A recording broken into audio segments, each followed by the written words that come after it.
The phone call came at 3:17 a.m. Frank Lucas was wide awake, sitting in his study overlooking Central Park, reading financial reports from his Bangkok suppliers. The encrypted line that only 5 people in the world knew about was ringing. Frank let it ring 4 times before picking up. "You have 30 seconds, Frank said quietly. "Mr. Lucas." The voice was gravelly, aged, carrying the weight of 40 years in organized crime. "This is Carlo Gambino." Frank set down his papers.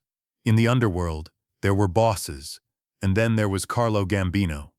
Don Carlo, the man who controlled the most powerful crime family in America, who had survived every purge, every war, every federal investigation for 4 decades.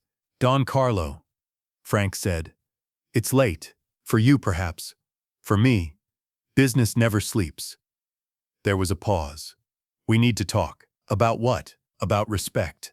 About territories. About the fact that you've been operating in my city without permission." Frank stood and walked to the window. 23 floors below, New York City stretched out like a glittering empire. Half of those lights represented businesses that paid him protection, dealers who sold his product, politicians who owed him favors. "Your city?" Frank asked. "My city," Gambino repeated. "Tomorrow, 8 p.m., Rao's restaurant on 114th Street. Come alone." The line went dead. Frank held the phone for a moment longer, then set it down carefully. Carlo Gambino didn't make social calls. This was either a negotiation or an execution. Given Gambino's reputation, Frank suspected it was the latter disguised as the former. But Frank Lucas hadn't built an empire by walking into traps unprepared. The next 18 hours were crucial. Frank spent them not gathering weapons or assembling muscle, but gathering information. By 6 p.m., he knew everything he needed to know about tomorrow night's meeting. Rao's restaurant was Gambino family territory, owned by a cousin, staffed by loyalists.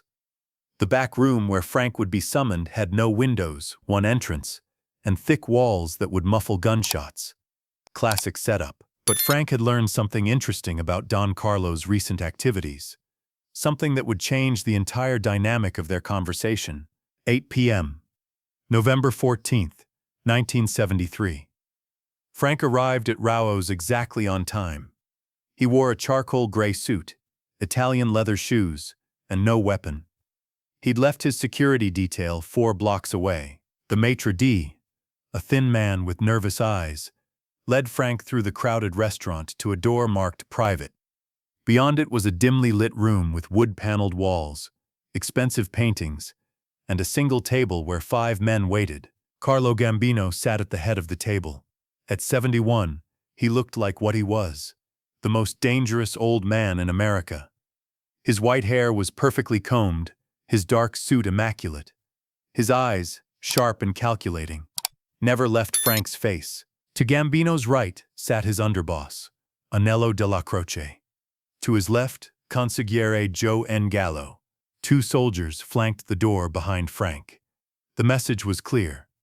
Frank was outnumbered, outgunned, and trapped. "Frank," Gambino gestured to the empty chair across from him. "Sit."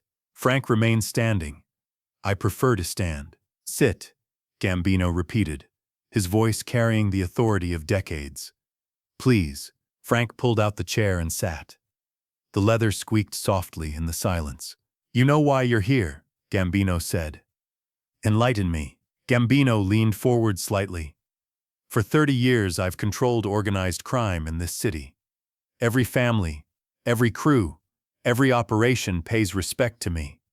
But you," he paused, "you think you're special. I think I'm independent. There is no independence in this business." Anello della Croce spoke for the first time. "There is only the family, and there are outsiders. Outsiders don't last long." Frank looked around the table at each man.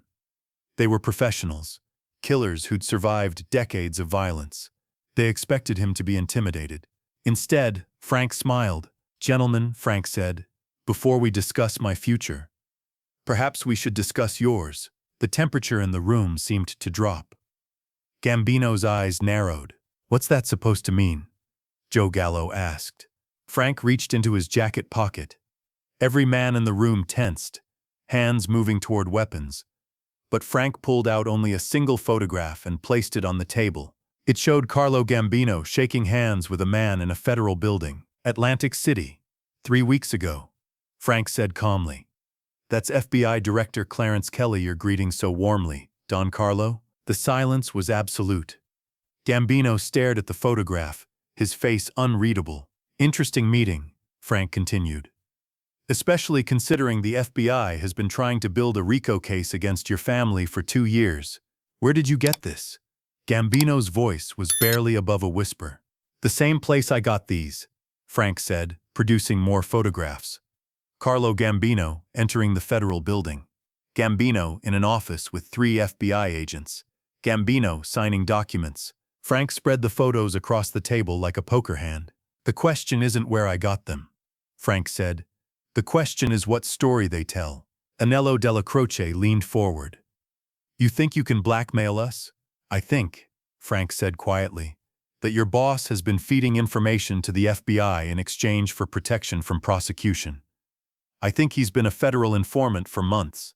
The accusation hung in the air like smoke. In the Cosa Nostra, being labeled an informant was a death sentence. Even the suspicion of cooperation with law enforcement could destroy a man's reputation. His family, his life. Gambino finally spoke. "Those photographs prove nothing." "Maybe not," Frank agreed, "but they raise questions, and in your business, questions are dangerous things." Frank reached into his other pocket and produced a small recording device. "This might be more convincing," he said, pressing play. Carlo Gambino's voice filled the room. Tinny but unmistakable. "The Colombo family is planning to move against you next month. They have 3 safe houses in Brooklyn. I can give you the addresses." A different voice responded. "What about the Lucchese operation in Queens? Shutting down next week. They're moving to New Jersey. I'll get you the new location." Frank clicked off the device. The silence that followed was deafening. "Interesting conversation," Frank observed. "Recorded 2 weeks ago in Assistant Director Morrison's office." Gambino's face had gone ashen. Around the table, Frank could see the other men processing what they'd just heard. Their Don, the man they'd followed for decades, caught on tape providing information to federal agents. "That's impossible," Joe Gallo whispered. "Technology is amazing these days," Frank said. "Miniature recording devices, long-range microphones. The FBI has been very innovative." Frank leaned back in his chair. "Now the interesting question is, what happens next?" Anello Della Croce's hand was moving toward his gun. "We kill you and destroy that evidence." "You could," Frank agreed. "But I'm not the only one who has copies. My associates have instructions to release everything if I don't check in tonight. By tomorrow morning, every newspaper in New York would have the story. Gambino family boss revealed as FBI informant." Frank let that sink in for a moment. "Of course," he continued, "there is another option." "What option?" Gambino asked, his voice hollow. Frank stood up and walked around the table slowly, like a professor addressing students. "The Gambino family has infrastructure I admire," he said. "Legitimate businesses, political connections, international contacts. What you lack is vision." He stopped behind Gambino's chair. "You're still thinking like it's 1950. Protection rackets, loan sharking, truck hijackings, small-time operations that attract federal attention." Frank placed his hands on the back of Gambino's chair. "I'm thinking globally. Direct import relationships, corporate money laundering, political influence that goes beyond local aldermen. The kind of operation that's too big to prosecute, too integrated into the system to eliminate." Frank walked back to his seat. "Here's my proposal," he said. "The Gambino family doesn't disappear. It evolves. Under new management." The room erupted. Anello slammed his hand on the table. Joe Gallo stood up, his face red with rage. The 2 soldiers moved closer to Frank, but Gambino held up his hand. "Explain." "You maintain your position as Don," Frank said to Gambino. "But your family's operations merge with mine. Your people report to my people. Your territories become my territories. Your profits become my profits." "And in return?"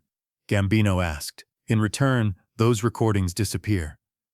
Your cooperation with the FBI becomes our secret. Your family survives instead of being destroyed by internal warfare. When this information becomes public, Frank looked around the table. Because make no mistake, gentlemen, when the other families learn that Don Carlo has been informing on them, they won't just come for him. They'll come for all of you. Every Gambino soldier, every associate, every family member becomes a target. The truth of that statement was undeniable. The commission would never tolerate a family led by an informant. They would eliminate the Gambinos entirely, root and branch. This is insane, Anello muttered. This is survival, Frank corrected. Don Carlo made a choice when he decided to cooperate with federal agents. Now he has to live with the consequences. Frank stood up again. I'm offering you life, he said. Not the life you had, but life nonetheless. Your alternative is war with 4 other families, federal prosecution, and probable death. He walked toward the door. I'll give you 24 hours to decide, Frank said. Tomorrow night, same time, I want your answer. Accept my proposal, and your family continues under my protection. Refuse, Frank shrugged. Well, I'm sure the New York Times will be very interested in this story. Frank opened the door and walked out, leaving 5 of the most dangerous men in America sitting in stunned silence. The next 24 hours were the longest in Carlo Gambino's life. He knew Frank was right about the consequences of exposure. He also knew that accepting Frank's proposal meant the end of the Gambino family as an independent organization. But when Frank returned to Rouse the following night, Gambino had made his choice. The family accepts your proposal, Gambino said quietly. Frank nodded. Smart decision. What happens now? Joe Gallo asked. Now we build something bigger than any of you imagined, Frank said. The Gambino family had strength. I have vision. Together, we'll control not just New York, but every major city on the East Coast. Frank pulled out a briefcase and opened it on the table. Inside were organizational charts, financial projections, and operational plans. This is the future, Frank said. Not 5 families fighting over scraps, but one organization controlling everything that matters. Drugs, gambling, labor unions, construction, shipping, all coordinated, all profitable, all untouchable. Over the next 2 hours, Frank outlined his vision. The Gambino family would maintain its identity, but operate as a subsidiary of Frank's organization. Territories would be consolidated. Operations would be streamlined. Profits would be maximized. By the end of the meeting, something unprecedented had happened. The most powerful Italian crime family in America had voluntarily submitted to the control of a black man from Harlem. There's one last thing, Frank said as they concluded. Those recordings of Don Carlo's conversations with the FBI? They're not real. The room went silent. Advanced audio editing technology, Frank explained. It takes voices from multiple sources and combines them into convincing conversations. The photographs are real. Don Carlo did meet with FBI Director Kelly, but it was about his grandson's college application. The director